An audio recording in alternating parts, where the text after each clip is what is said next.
Today I'm going to talk to you about the case study from the incident on South Pass Block 62, MMS 2002-075. I'm going to provide you with all of the basic information from the incident, show you pictures, give you definitions, and figure out if and how this could have been prevented. Pay close attention to details in this lesson because I'm going to get you involved a little later. It all started on June 17, 2002. At 12:10 a.m., a jailer who was working on rig Pride 14 off the coast of Louisiana in the Gulf of Mexico was leaning against a V-door to complete the job task of guiding the derrick of the workover rig into place. Due to a V-door gate that came unfastened, he fell through the V-door and died. Here you see the derrick that was being put into place. You see the V-door gate where the jailer was located, and you see the fastener on the V-door gate that came unfastened. Special terms that you should know to better understand what is going on or what you should find out are the terms workover, wall openings, and chute openings. The word workover means a re-entry into a completed field, well, or modifications, or repair. Workover can also mean restoring well productivity by cleaning out accumulations of sand, silt, and other substances that clog production tubing. A well opening is an opening of at least 30 inches high and 18 inches wide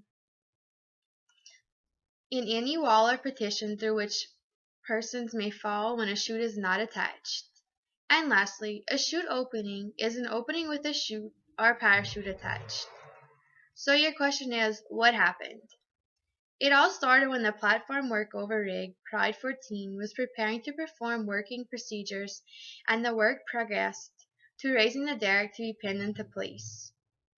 4 men plus the tool pusher of the rig were working on getting the derrick into the wells.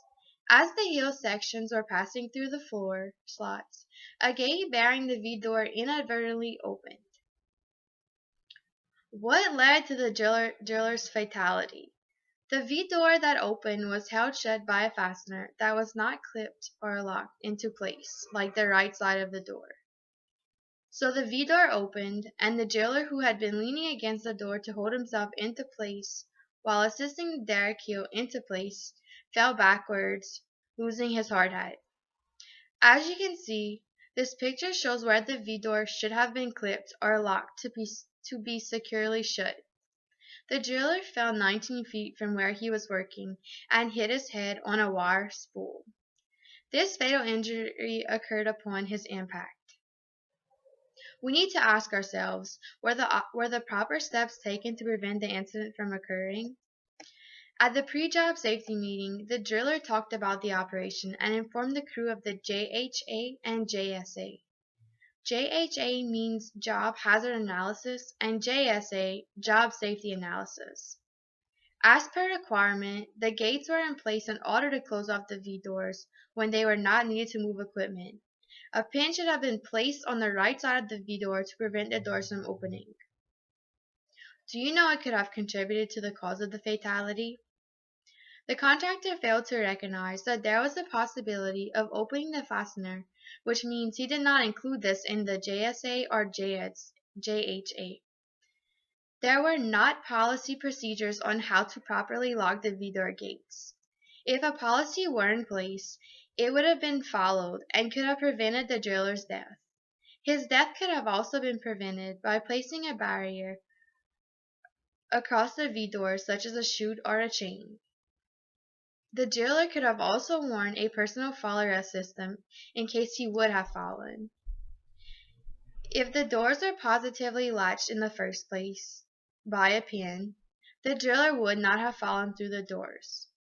Also, if the industry standard documents included the specifics on fasteners and latches required for particular closures, his death could have been prevented.